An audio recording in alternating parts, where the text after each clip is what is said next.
BPSC TRE 3.0 की exam qualify कर चुके सभी विद्यार्थियों और सभी अभ्यर्थियों को आपके अपने यूट्यूब चैनल बिना एकेडमी ऑफिशियल पे बहुत बहुत स्वागत है। आपकी काउंसलिंग की डेट आ चुकी है और काउंसलिंग भी कराने वाले सारे डॉक्यूमेंट भी आप तैयारी कर चुके होंगे। और आज के इस नए सेशन में हम जानने वाले हैं कि बीपीएससी टीआरई 3.0 में जो 6 to 8 यानी इसके पहले वाली वीडियो में मैंने प्राइमरी सेक्शन के जितने भी टीचर्स होंगे उनकी सैलरी क्या होगी ज्वाइनिंग के बाद, और आज इस सेशन में मैं बताने वाला हूं कि मिडिल सेक्शन यानी आपका 6 to 8 के जो भी टीचर आपने क्वालिफाई कर चुके हैं 6 to 8 में उनकी सैलरी क्या होने वाली है, सैलरी की गणना क्या कैसे करते हैं, इसमें क्या क्या बोनस मिलता है, क्या मूल वेतन के नाम सुने होंगे, बेसिक सैलरी के नाम सुने होंगे, वो क्या होता है, हाउस रेंट अलाउंस जिसको एचआरए बोलते हैं वो क्या होता है, डियरनेस अलाउंस यानी आपका जो महंगाई भत्ता है वो क्या होता है, कितना आपका एनपीएस कटता है, कितना आपका सरकार अंशदान करती है, सारी चीज़ों के आज इस सेशन में मैं क्लियर करने वाला हूं। बस वीडियो को अंत तक देखते रहिएगा, बीच में स्किप नहीं कीजिएगा। और हमारे चैनल को अभी तक सब्सक्राइब नहीं किया है तो हम अपने मेरे चैनल को सब्सक्राइब करके मुझे एनर्जी से बूस्टअप कर दीजिएगा, क्योंकि अगर मैं बूस्टअप रहूंगा तो मैं आपके पास एक से एक सारी खबरों को लेकर के आऊंगा। क्योंकि ये वीडियो लंबा हो सकता है, कम से कम 10-12 मिनट की हो सकता है, इसलिए वीडियो को स्किप नहीं कीजिएगा। क्योंकि आप अगर इस वीडियो को स्किप कर दीजिएगा तो गारंटी है कि इससे बेहतरीन आपको सैलरी का कैलकुलेशन, सैलरी निकालने का कोई नहीं बता सकता है। तो आइए आज के इस सेशन में हम चलते हैं आगे कि 6 to 8 की क्या सैलरी होने वाली है। देखिए ये मैंने एक पूरा फॉर्मेट आपको तैयारी करके मैं कंप्लीट लेके आया हूं। देखिए यहाँ पे एचआरए है, एचआरए सब चीज़ मैंने चर्चा करके लेगा। तो आइए सबसे पहले मैं इस वाले कॉलम की चर्चा करते हैं कि ये वाला कॉलम है क्या, फिर उसके बाद मैंने आपको बताऊंगा कि सैलरी निकालते कैसे हैं, एब्सेंटी बनाते कैसे हैं, सैलरी का कैलकुलेशन कैसे होता है, आप किसी भी चीज़ की सैलरी कैसे निकाल सकते हैं, उन सभी चीज़ों पर चर्चा करेंगे। और लेकिन उसके बाद मैं इस सारी चीज़ों को बताऊंगा कि आपकी इन हैंड सैलरी क्या होगी, ग्रॉस सैलरी क्या होती है, नेट इनकम क्या होती है, नेट सैलरी क्या होगी, सारी चीज़ों को मैं आपके पास लेके आऊंगा। बस वीडियो को स्किप नहीं कीजिएगा और वीडियो को अंत तक बने रहना है मेरे दोस्त। अब देखेंगे कि इसमें सबसे बड़ा चीज़, इसमें पहला जो चीज़ है इसमें देखें, अगर मैं यहाँ से देखेंगे मैं थोड़ा अगर ये कर ले तो इसमें दिया हुआ है कि एचआरए। देखिएगा सबसे पहले मैं यहाँ पे बात करता हूँ, देखिए बेसिक की बात करते हैं। क्या बात करते हैं? बेसिक, मूल वेतन।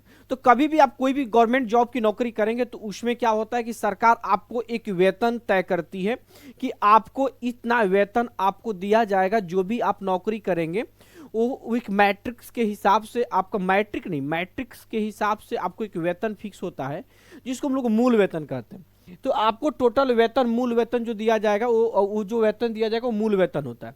उसके बाद सरकार कहती है कि आपको मैं सुविधाओं के रूप में, क्योंकि मूल वेतन जो है प्रत्येक साल मात्र 3% बढ़ता है, जबकि महंगाई जो दर है वो 7 से 8% बढ़ता है। तो कहता है कि फिर आपकी मूल वेतन तो धीरे धीरे कम होते चला जाएगा और महंगाई के हिसाब से आप उसके लिए ऊँट के मुंह में जीरा हो जाएगा। तो कहा कि नहीं, अब हम अपने कर्मचारी जो हमारे लिए काम करते हैं हम उनको कुछ ना कुछ बोनस दिया करेंगे। और वो बोनस किस रूप में होगा? तो पहला जो बोनस, जो सबसे बड़ा जो किसी सैलरी में इंक्रीमेंट के कारण बनता है वो होता है महंगाई भत्ता, जिसको हम लोग डियरनेस अलाउंस बोलते हैं। और ये 57% है, न कि 5%, ध्यान रखेंगे। तो डियरनेस अलाउंस जिसको हम लोग डीए के रूप में जानते हैं, और महंगाई भत्ता ये साल में 2 बार ये बढ़ता है, ध्यान रखेंगे। साल में 2 बार, एक बार जनवरी में बढ़ाई जाती है और एक बार आपकी जो जून जुलाई में बढ़ाई जाती है। यानी डियरनेस अलाउंस जो है अभी जो दिसंबर तक आपकी जो चल रही है 53% चल रही है। किसका? इस मूल वेतन का 53% क्या मिलता है? डीए मिलता है। लेकिन जनवरी में चूंकि 4% बढ़ेगा ही बढ़ेगा, तो चूंकि जब तक आपकी ज्वाइनिंग होगी तब तक जो आपकी मूल वेतन की घोषणा आपकी केंद्र सरकार कर ही देगी। तो इसलिए मैंने आपकी जो भी कैलकुलेशन निकाला है वो मैंने निकाला है 57%, यानी 57%। ध्यान रखेंगे, ये हमेशा बात ध्यान रखें कि आपकी मूल वेतन क्या होगी। तो मूल वेतन चूंकि 6 to 8 की 28,000 है, तो इस 28,000 का 57% आपको महंगाई भत्ता जोड़ी जाती है वेतन में। फिर से उसके बाद एचआरए। देखो तो बिहार में टोटल शहरों को 4 प्रकार से बांटा गया है। स्कूल के जो भी लोकेशन गए, जो गांव की स्कूल है वो ग्रामीण स्कूल होती है, उनकी एचआरए का मतलब होता है हाउस रेंट अलाउंस। ध्यान रखेंगे, एचआरए का फुल फॉर्म होता है हाउस रेंट अलाउंस, यानी जो घर की किराया भत्ता जो है, आप चाहे अपने घर में रहें चाहे ना रहें, वो आपको किराया भत्ता मिलेगा ही मिलेगा। हाँ, लेकिन जब आपको स्कूल में, जैसे नवोदय विद्यालय में आवास अलॉट की जाती है तो वहाँ एचआरए नहीं। सैनिक स्कूल में शिक्षकों को आवास अलॉट किया जाता है तो वहाँ एचआरए नहीं मिलेगा, इस बात को। लेकिन आप अपने घर में रह रहे हैं, चाहे किराए के मकान तो वहाँ HRA मिलेगी। तो ग्रामीण इलाकों के लिए आपको बेसिक मूल वेतन का 5%, किसका वेतन? मूल वेतन जो 28,000 का 5%। अगर आप नगर पंचायत में रह रहे हैं तो उसमें आपको 7.5% मिलेगा। अगर आप शहरी इलाकों में रह रहे हैं तो आपको 10% मिलेगा मूल वेतन का, और अगर पटना में रहते हैं तो 20%। देखिए शहरी इलाके का मतलब ये नहीं होता है कि बीच शहर। मान लीजिए कि अगर किसी शहर में रह रहे हैं और शहर की जो है, मान लीजिए कि ये बीच वाला बीच में शहर है और इस शहर का बाउंड्री जो है लास्ट यहाँ तक काउंट होता है, तो इस बाउंड्री से जो है 8 किलोमीटर, ध्यान रखेंगे, इस बाउंड्री से 8 किलोमीटर का जो एरिया होता है ये कंप्लीट जो है सारी शहरी क्षेत्र में काउंट होता है। और इस सब में कितना प्रतिशत जो आपका मिलेगा, तो 10% आपका वेतन मिलेगा। इस चीज को ध्यान रखेंगे, 10% HR और पटना का लगभग 20% होता है। ठीक है, मैंने आपको समझा दिया कि बेसिक पे क्या होता है, जो आपका वेतन दिया जाता है। बोनस के रूप में महंगाई भत्ता, घर के किराए के लिए भी दिया गया। उसके बाद आपके इलाज के लिए प्रत्येक महीने 1,000 रुपये फिक्स है, वो किसी चीज का परसेंटेज का मैटर नहीं है, 1,000। उसके बाद इन तीनों को चीज हो गया। उसके बाद सरकार क्या करती है, जरा इस बात को ध्यान से समझना है कि जितनी भी आपकी सैलरी आपको जोड़ी जाएगी, देखिए ये मूल वेतन जोड़ा जाएगा और DA जो जोड़ा जाएगा, तो इस मूल वेतन का ध्यान से समझना है कि जो ये मूल वेतन होगा और ये जो DA होगा, इन दोनों को जोड़ दिया जाएगा, दोनों को जोड़ दे। और इसका ध्यान रखेंगे, इसका 14% एक्स्ट्रा, इन दोनों को जोड़ने के बाद 14% एक्स्ट्रा सरकार आपके NPS अकाउंट में, यानी नेशनल पेंशन स्कीम में, जो बाद में 60 साल के बाद रिटायर के समय और पेंशन के रूप में देती है, उस वाले खाता में 14% के सैलरी के अलावा ऐड करती है। 14% और 10% टोटल जितना वेतन है यहां तक जोड़ देंगे ना, इस टोटल 1 2 3 चारों को जोड़ देंगे। इन सबको जोड़ने के बाद बेसिक मूल वेतन का और DA को जोड़ करके उसका 10% आपके सैलरी से काटती है और जाके NPS में जाए। यानी 14% सरकार जमा करेगी अलग से और 10% आप ही के वेतन से काट करके किसको NPS में जमा करेगी। यानी टोटल आपका 24% प्रत्येक महीना का वो NPS अकाउंट में जाएगा, जो बाद में जाकर के रिटायरमेंट और आपकी पेंशन मिलेगी। इस बात को ध्यान रखेंगे। ठीक है, तो अब मूल वेतन क्या होगा, अब इसी चीज को प्रक्रिया को हम लोग समझे। मैंने एक बार 5% जो गांव में जिनकी स्कूल होगी, जिनका लोकेशन, जिस स्कूल का लोकेशन गांव में होगा, उसमें उनकी सैलरी कितने मिलेगी, जो नगर पंचायत में होगी उनकी कितनी मिलेगी, शहरी को कितने मिलेगी, पटना वाले को कितने, इस सभी चीजों का कैलकुलेशन मैं करके लेके आया हूं। मैं इस टॉपिक पे बाद में आऊंगा। सबसे पहले मैं आपको ये सिखाता हूं कि सैलरी की गणना कैसे करते हैं। तो आइए हम सैलरी की गणना सबसे पहले सीखते हैं। सबसे क्या होता है कि देखिए 6 to 8 का, जैसे प्राइमरी का 25,000 है, तो सबसे पहले जो बेसिक, जिसको हम लोग इसको नाम से जानते हैं बच्चों, मेरे दोस्तों की मूल वेतन, तो मूल वेतन के नाम से जानते हैं, तो मूल वेतन आपका है 28,000। क्लियर। अब जो है इसमें आपकी DA को मतलब डियरनेस अलाउंस, जिसको हम लोग बोलते हैं महंगाई भत्ता। तो देखेंगे महंगाई जो भत्ता है ये टोटल कितना प्रतिशत, तो बेसिक का ध्यान रखेंगे, इस बेसिक का 57%। तो अगर 28,000 का 57% अगर निकाल लेते हैं आप यहाँ, तो देखेंगे तो अगर इसके 57% निकालेंगे तो ये भी 57% ध्यान रखेंगे, 15,960 होगा। कितना होगा, तो 15,960 होगा। ठीक है, अब इसमें आपका जुड़ेगा HRA, जिसको हाउस रेंट जो है, ठीक है, हाउस रेंट अलाउंस, जिसको किराया भत्ता कह सकते हैं आप। ये होता है आपका अलग अलग जगह पे लोग स्कूल के लोकेशन की 5%, 7.5%, 10% HRA। चलिए हम इसमें क्या करते हैं कि आपको 5% सबसे कम वाला लेके चलते हैं, तो ये 1400 रुपये आएगा। देखेंगे यहाँ, तो ये हो गया किसका, आपका टोटल 5% के हिसाब से लेके चलेंगे, तो ये हो जाएगा 14% किसका, तो 28,000 का। देखेंगे इसका 5% और ये इसका 57% है। क्लियर।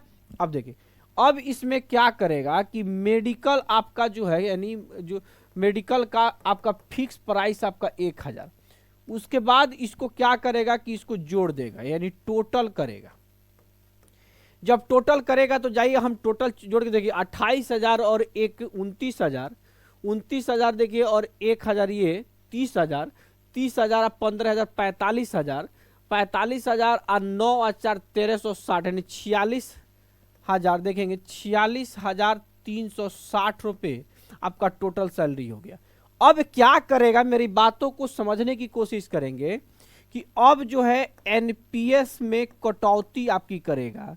एनपीएस में कटौती क्या करेगा, तो क्या करेगा कि जो बेसिक जो होगा और जो आपका डीए जो बन रहा है, यानी ये वाला और ये वाला, इन दोनों को क्या करेगा, जोड़ देगा। तो बेसिक आपका 28,000 और 15,960, तो ये हो गया लगभग 43,960।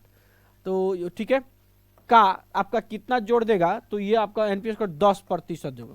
10% देखेंगे, यहाँ से जीरो कट गया, यानी ये हो गया 4396 रुपया। क्लियर। अब इसमें क्या करेगा कि अब यहां से आपका इन हैंड सैलरी बनेगा। इन हैंड सैलरी अगर बनेगा तो 46,360 में से इतना घट जाएगा। तो देखिए 10 में से 6 जाएगा तो कितना बचेगा, 4। और यहाँ पे देखिए कि ये कितना है, तो ये हो जाएगा आपका 15 में से 9 गया। अगर बात करेंगे तो 15 में से 9 गया तो बचेगा 6, और ये हो जाएगा 2 में से 3 नहीं जाएगा। जब 2 में से 3 तो 12 में से 3 गया 9, और ये हो जाएगा 5 में से 4 गया 1, और ये हो जाएगा 41, यानी 41,964 रुपया आपका इन हैंड सैलरी मिलेगा। इसके बाद समझेंगे, उसके बाद जो है आपका गवर्नमेंट जो है अपना एनपीएस में, गवर्नमेंट जो है एनपीएस में इसी बेसिक और डीए का क्या करती है, इसी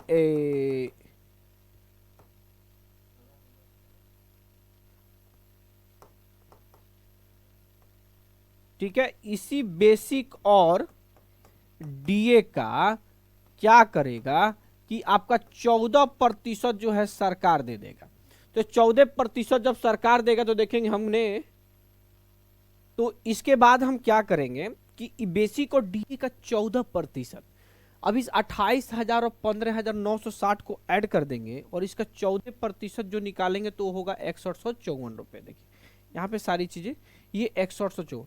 अब यहाँ पे इस बात को समझना है कि ये आपकी टोटल सम्स हो रही थी आपका, माने कि ए नंबर और ये मान लीजिए बी नंबर। क्लियर। अब आपकी सैलरी जरा समझेंगे कि अब इसमें क्या है, आपको थोड़ा सा यहां से आपको मजेदार चीजें जो मैं समझाने वाला हूं जरा समझेंगे। अब यहां से हम लोग क्या कर लेंगे कि अब यहां से ग्रॉस सैलरी आएगा। क्या आएगा, ग्रॉस सैलरी आएगा। तो ग्रॉस सैलरी में क्या करेंगे कि ए और बी दोनों को ऐड करेंगे। जब ए और बी दोनों को ऐड करेंगे, ए 46,360 है और ये 6154 है, तो चलिए 46,000 6,000 कितना हो जाएगा, 52,000। क्लियर। और 360 और 154, तो 3 एक कितना हो जाएगा, 4, और 60 में ये 54 में से 40 ले लो, तो 3 एक 4 एक 5, तो ये हो जाएगा 5, और बच कितना गया, 14 रुपया, और यानी 514, 52,514 रुपया ये आपका ग्रॉस सैलरी होगा। और कहीं ना कहीं दिया होगा, देखिए 52,514, यानी हम लोगों का आपका कैलकुलेशन सही था। अब मेरी बातों को समझेंगे कि देखिए ये जो आपका जो सम आया था, ये आपकी जो कहलाएगी सैलरी, क्या कहलाएगी, सैलरी कहलाएगी, वेतन। और ये वाला जो है जो एनपीएस कटौती के बाद आया, ये कहलाएगा इन हैंड सैलरी। और सरकार वगैरह जितना भी पेमेंट आपके अकाउंट में जमा की, उन सबको जोड़ के जो बना, ये बनाएगा आपका ग्रॉस सैलरी।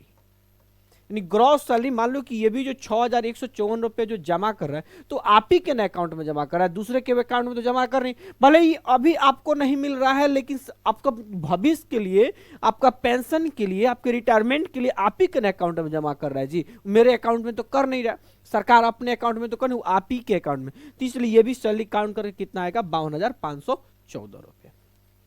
अब हम लोग चलते हैं इस वाले टेबल पे चलते हैं। जब इस वाले टेबल पे चलेंगे हमारे मेरे प्यारे विद्यार्थियों, मेरे प्यारे छात्रों, मेरे प्यारे दोस्तों, अब हम इस टॉपिक पे देखते हैं कि क्या है कि देखिए बेसिक है। तो बेसिक अगर हम देखेंगे, यहां पे अगर बात करते हैं, ये देखेंगे अगर मैं इस अगर ये एचआरए 5% के हिसाब से आएगा, देखो मूल वेतन तीनों में सब सेम सेम होगा, सब चारों में, क्योंकि मूल वेतन तो चेंज होने नहीं रहा, और डीए जो है 57% के हिसाब से भी चेंज नहीं होगा, तो ये दोनों के दोनों सेम होने वाला है। फिर इसमें और क्या समझते हैं, मेडिकल इसमें तीनों सब सेम होने वाला है, मेडिकल सेम सेम होने वाला है। अब आपका बदलेगा क्या इसमें, तो इसमें बदलेगा एचआरए 5% के हिसाब से, देखिए 1400 रुपया, 7.5% की 2100, 10% 2800 और 20% के हिसाब से 5600। और सरकार जब अंशदान करेगी 14%, तो ये भी 6154, ये भी 6154, ये भी सेम सेम रहने वाला है। देखिए सबको जोड़ने के बाद जो है 5% वाले एचआरए गांव वाले, जो गांव के स्कूल जो उसमें जो शिक्षक होंगे उनको 52,514 ग्रॉस सैलरी होगी, इनकी 53,214, इनको 53,914 और इनका 56,714। उसमें से 10% जो है आपके हिस्से का टोटल ग्रॉस सैलरी से, और 14% सरकार अपने हिस्से का, यानी 24% काट लेगी। जब 24% काटेगी तो इसमें कितना हुआ, 24% किसका, तो मूल वेतन का। देखिए मूल वेतन का है, मूल वेतन और डीए, मूल वेतन और डीए दोनों को जोड़ देगी और उसका 24% सरकार क्या कर लेगी, काट लेगी। तो 24% कितना होता है, 10,550, देखिए काट लेगी। तो आपको इन हैंड सैलरी मिलेगा गांव में 41,914, नगर पंचायत में 42,614, 43,300 शहर में, और 46,164 रुपए की इसमें मिलेगा आपको बड़ा वाला शहर में। ये आपका नेट सैलरी हो गया। अब सोचेंगे सर सैलरी क्या इंक्रीमेंट भी होगी, क्या ये परिवर्तन भी होगा, तो बिल्कुल परिवर्तन होगा। जो ये कटौतियां जो है हमेशा चेंज होगा, क्यों होगा, क्योंकि साल में 2 बार आपका डीए बढ़ते रहेगा, जून जुलाई में और आपकी जनवरी में। जैसे जैसे डीए बढ़ेगा तो चूंकि आपको डीए और मूल वेतन दोनों को जोड़ने का ही 24% ना आपका एनपीएस जमा हो रहा है, तो एनपीएस में हमेशा वृद्धि होते रहेगा। क्लियर, यानी आपकी रिटायरमेंट और पेंशन फंड हमेशा बढ़ता रहेगा। उसके बाद क्या है कि बेसिक जो है आपका हर साल 3% बढ़ेगा, हर साल 3, और 10 साल के बाद जो है आपका एक पूरा आपका मूल वेतन में इंक्रीमेंट मिलेगा, तब बड़ा वाला इंक्रीमेंट मिलेगा। हर जो है 10 साल बाद आपको वेतन मान लो, जैसे 8वां वेतन मान हो जाएगा, तो यही 28,000 जो मूल वेतन है, यही मूल वेतन 60,000 से ऊपर हो जाएगा। 8वां वेतन मान अगर केंद्र सरकार लागू कर देती है, जो 1 जनवरी 2026 से लागू होने वाला है, ठीक है। तो उस सिचुएशन में आपका मूल वेतन, लेकिन अगर नहीं कुछ होती तभी 3% ये मूल वेतन बढ़ेगा, नहीं 28,000 है तो 3% इसका बढ़ जाए 103% हो जाएगा। और डीए हमेशा जो है हर साल जो है 7 से 8% वृद्धि होता है। तो यही आपकी सैलरी की टोटल कैलकुलेशन था। हमारी वीडियो आपको कैसी लगी ये जरूर बताइएगा, और इस नए सेशन के लिए कैसा लगा, हम पर जो भी चीज़ें प्रॉब्लम होगी सैलरी समझने में कमेंट बॉक्स में उसको छोड़िएगा, क्योंकि मैं कमेंट बॉक्स को पढ़ता हूँ, और जब कमेंट बॉक्स को मैं पढ़ूंगा तो जो भी क्वेश्चंस होंगे मैं उस पर फिर से एक नया वीडियो बनाऊंगा। तब के लिए आज के लिए जय हिंद साथियों।